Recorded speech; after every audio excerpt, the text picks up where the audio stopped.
I was recently invited to speak at one of Candace Owens' Blexit events. This one was in Charlotte, North Carolina. Enjoy. Ladies and gentlemen, please welcome to the stage author and radio host, Larry Elder.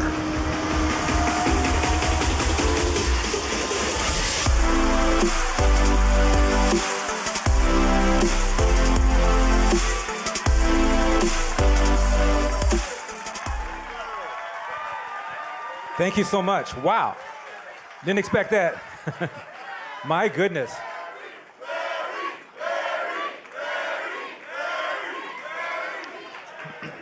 Now, if you don't follow me on Twitter and Instagram after all of that, that's on you. Thank you so much for having me. Candace has invited me to several of these events. I really do appreciate it. Let me give you the quick Cliff Notes version of how I got into talk radio. I was living in Cleveland. I'm from LA, but I was living in Cleveland. And I wrote an op-ed piece for the newspaper. This is about 30 years ago. And I argued that racism was no longer a significant enough problem to hold anybody back if they're willing to work hard. I get a phone call from a producer of a radio show. He said, "Are you black?" I said, "I think so." He said, "Will you go on my guy's show and talk about this? You really believe that racism is not a big problem anymore?" I said, "I didn't say it didn't exist. I said it no longer can hold you back if you're willing to work hard, you stay focused, and don't make bad moral mistakes." So I'm on this guy's show for an hour. Now, Cleveland is about 50% black, so virtually all the callers were black. I was called in an hour an Uncle Tom, a bootlicking Uncle Tom, a foot-shuffling bootlicking Uncle Tom, a bug-eyed foot-shuffling bootlicking Uncle Tom, an Oreo, as in brown on the outside, white on the inside, coconut, the same concept, the Antichrist, and then I was called that word that you call a black person when you really, really want to hurt him. I was called Republican.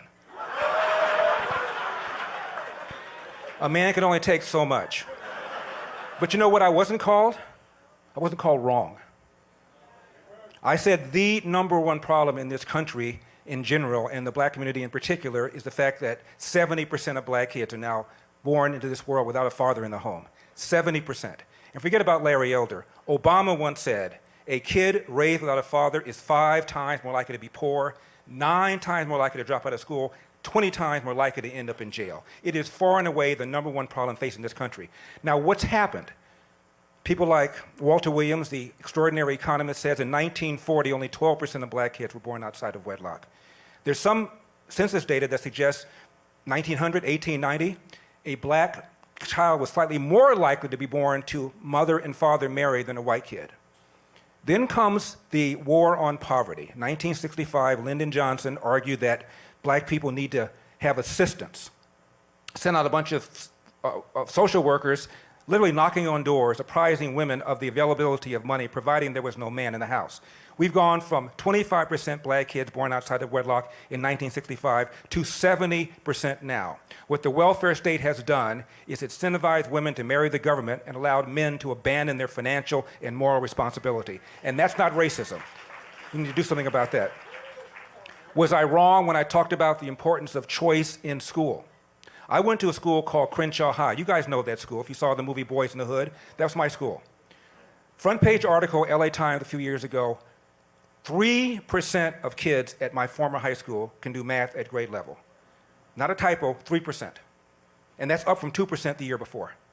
Now, what parent is going to send her kid to a school where only 3% of the kids can do math at grade level if that parent has an option out? And by the way, the school is a Crip school. The reason I know that is because Ice-T went there 10 years after I did and told me he chose it because he wanted to go to a Crip school. So now you're living in that geographical area, and you're assigned to a school where only 3% of the kids can do math at grade level, and the school is a Crip school. And you were forced to go there. One party, however, wants to give you options. One party believes in choice. And there's a program called the DC Hope Scholarship Program. Google it, check it out. The test scores have improved. More importantly, the dropout rate has significantly improved. And parental satisfaction is up. Less violence in the school. And what it does is give the parents an $8,000, $9,000 scholarship that the parent can use to go wherever that kid can get in. So the program is cheaper than the amount of money they're spending on public schools. Parents like it. And guess who wants to shut it down? You know, in 1997, Time magazine and CNN polled black teenagers and white teenagers. And they asked him whether racism was a major problem in America. It's 23 years ago. Not too surprisingly, both said yes. More black kids said yes than white kids, but both of them, majority of them said yes. But then black kids were asked this question: is racism a big problem, a small problem, or no problem in your own daily life? This again, 1997.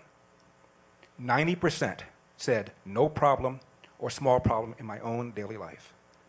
In fact, more black kids than white kids said failure to take advantage of available opportunities is a bigger problem than racism. That's 23 years ago. That's before the election of Obama and re-election of Obama. Speaking of whom, when he was senator, he gave a speech at a historically black college. And he talked about the amount of racism in America.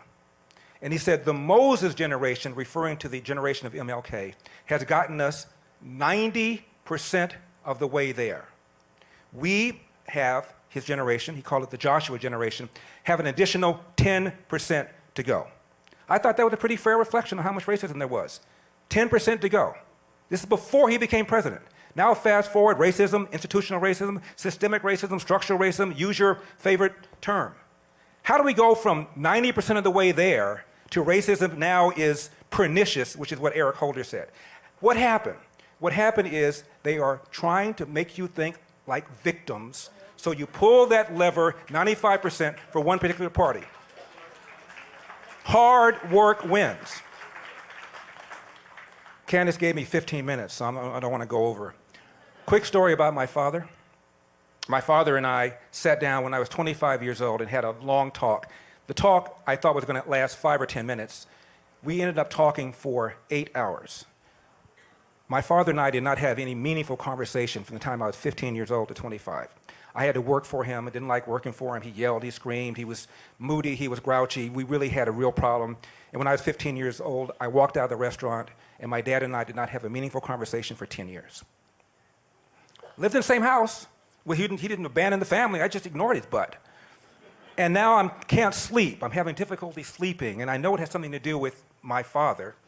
And I decided to talk to him about why I had such issues with him.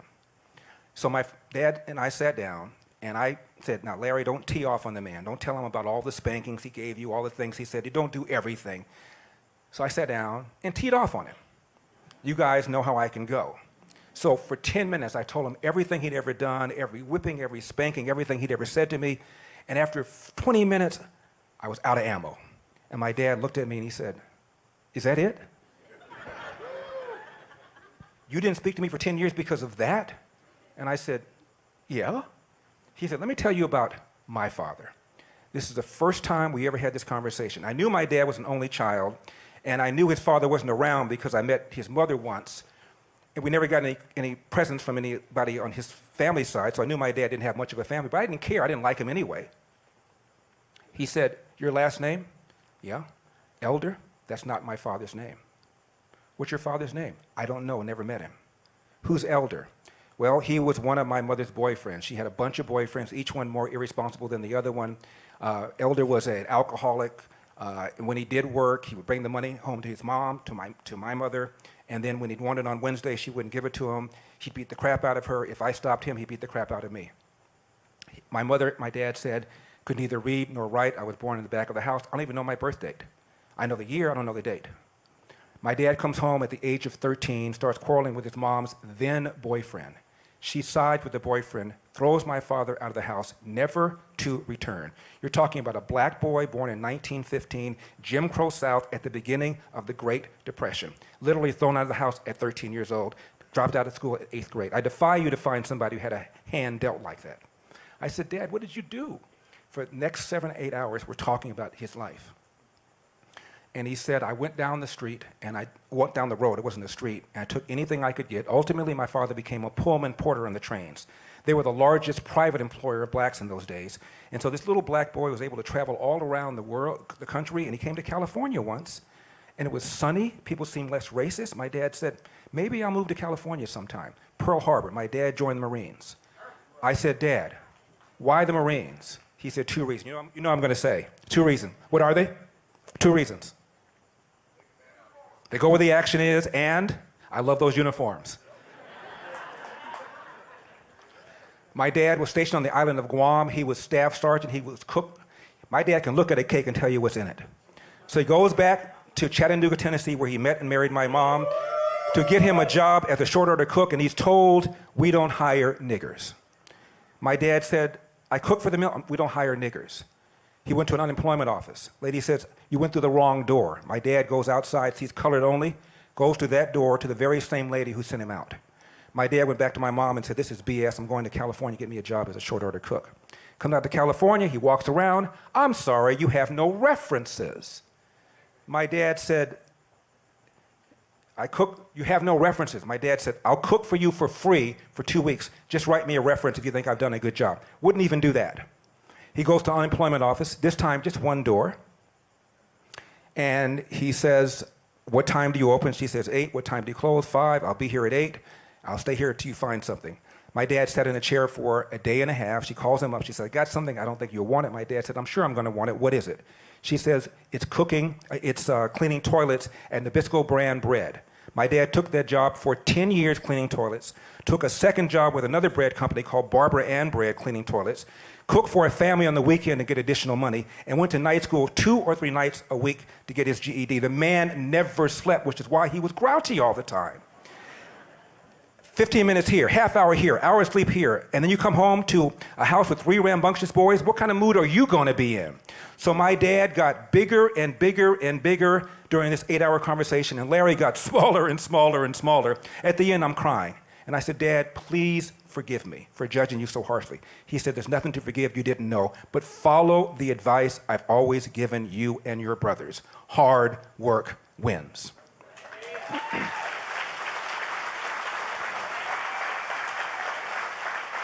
You get out of life what you put into it. Larry, you're not in control of the outcome, but you are 100% in control of the effort. And before you moan about what somebody did to you or said to you, go to the nearest mirror, look at it and say, what could I have done to change the outcome?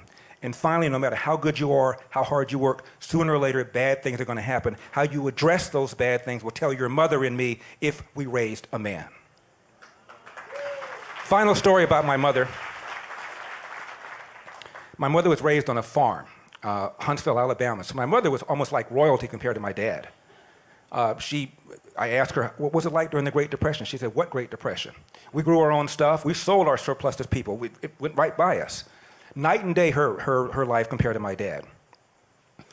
And my mother always told my brothers and me, no one can make you feel inferior without your permission. We read a poem in class by a poet named County Cullen. And he goes like this. While riding through old Baltimore, so small and full of glee, I saw a young Baltimorean keep a looking straight at me. Now, I was young and very small, and he was no whit bigger, and so I smiled. But he poked out his tongue and called me nigger. I saw the whole of Baltimore from May until September. Of all the things that happened there, that's all that I remember. Well, the teacher was pissed, the class was pissed, I was pissed, everybody was pissed. Teacher talked about how it's going to permanently damage this guy's ego. He'll always think of himself as a second-class citizen. He'll never forget this. It'll torture his psyche. I knew my mother was going to have a different attitude. I didn't know what it was going to be, but I knew it was going to be different. So I come home, my mother's in the kitchen stirring a big pot of greens, frying some chicken, I'll never forget it. I said, Mom, we read a poem in class. I want to get your reaction to it. She said, go ahead.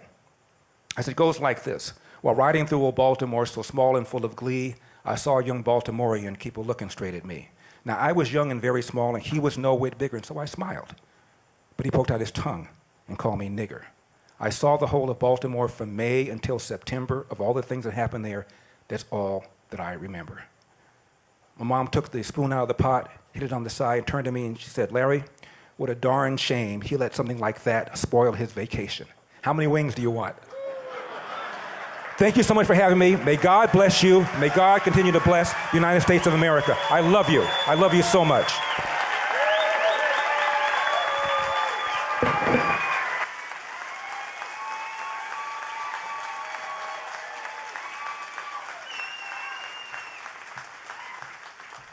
If you'd like me to speak at your event, you know where to find me. I'm Larry Elder, and this has been The Larry Elder Show. See you next time.